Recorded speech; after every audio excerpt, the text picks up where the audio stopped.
عزتمنو تیره ورځ د مفتي عزیز الرحمن چې د خپل شاګرد سره دغه شانتې غلط کار کولو چې خپل شاګرد یې دغه دپاره ویډیوګانې کولې او ټولې دنیا ته یې ښودل چې وګوره استادانو دغه شانتې خپلو شاګردانو سره غلط کارونه کوي. زه عزتمنو چې هغه ویډیو تاسو سره موږ دلته کې شریکه کړو چې دا څنګه په کومه طریقه یې ورسره غلط کار کړی دی او په کوم حالات کې کړی. ټول معلومات عزتمنو زه تاسو ته په دې ویډیو کې درکوم. زموږ دا ویډیو د سره تر اخره پورې وګورئ چې تاسو ته پوره معلومات در ورسېږي. د دې معلومات نه مخکې زه تاسو ته دا یادګینه وکړم تاسو کو چینل زموږ په دې سوپر کلیک چینل کې نوي وئ چینل هم نوي سبسکرایب کړئ. مهرباني وکړئ تاسو زموږ د سوپر کلیک چینل د سره سبسکرایب کړئ خوا کې ورسره د ټالۍ نشان ووهئ. هر یوه نوي معلوماتي ویډیو تاسو ته په اسانۍ باندې در ورسېږي. عزتمنو په سوشل میډیا باندې هغه ویډیو وایرل شوې وه چې مفتي عزیز الرحمن د خپل شاګرد سره قسمه قسم طریقو باندې غلط کار کړی چې د هغې په باره کې بیا هغه ځوان راپاڅېدو چې کوم شاګرد سره چې کوو چې د هغه نوم صابر دی. صابر ویل چې ما ته اوس د مرګ دمکې نه میلاویږي او د مفتي عزیز الرحمن زوی راته وایي که چېرې ته سوشل میډیا ته مخامخ راغلی نو یعنې تا به موږ ووژنو که تا ټول حقیقت بیان کړو. خو دا عزتمنو ډېر سخت مجبور شو سوشل میډیا ته راغلی او ټولو خلکو ته یې خبر ورکړل چې اوس ما ته یعنې د مرګ دمکې نه میلاودی شی چې دا زما د زندګۍ د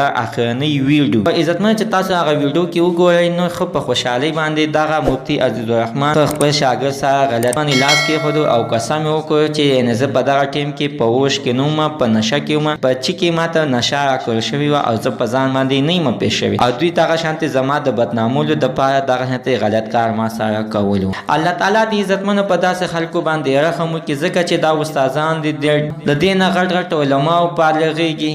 که چېرې استادان خدای مه کوم دغه شانتې غلط کارونه کوي نو شاګردان هېڅکله ترقي نشي کولی. عزتمنو موږ نه غوښتل چې د دوی په اړه باندې خبرې وکړو خو ډېر سخت مجبور شو. خپلو مینوالو راته وویلې چې تاسو د دوی په اړه باندې موږ ته د څه نوي معلومات را نه کړو. مینوالو کوم ځای کې چې څه غلطي شوې بخښنه غواړو ځکه عزتمنو چې مفتي صاحب دی مفتیانو پسې او مولایانو پسې هېڅکله خبرې نه دي پکار. داسې مفتیان او مولایان وي نو بیا به ورپسې حتما زموږ حق سازي کې چې اواز اوچت د داسې کسانو دی مخنیوی وشي. مینوال زموږ د سره نننۍ معلومات ته د دې پورې د نوي معلوماتو لپاره د سره زموږ د سوپر کلیک چینل د سره سبسکرایب کړئ خوا کې ورسره د ټالۍ نشان ووهئ. د هر یوه نوي معلوماتي ویډیو تاسو ته په اسانۍ باندې در ورسېږي.